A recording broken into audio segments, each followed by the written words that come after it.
I was just sent this guinea pig hideout. It can actually be used for little bunnies or hamsters, gerbils, anything like that, because it's all customizable. It is so cute. It's got all the little snap-in pieces for your wood. So you can make individual little houses. You could make a big obstacle course. Super simple to do.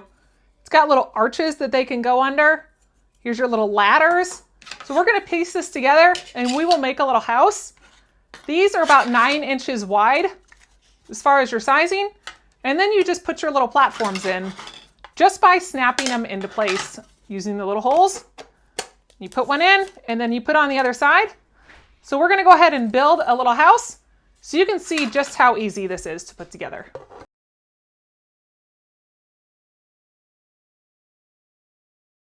I've got this all assembled now.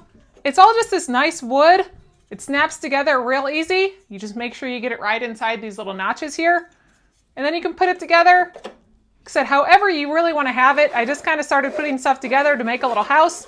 But you can stack it up really however design you want to have it for your little critter at home. And then just watch them play on it.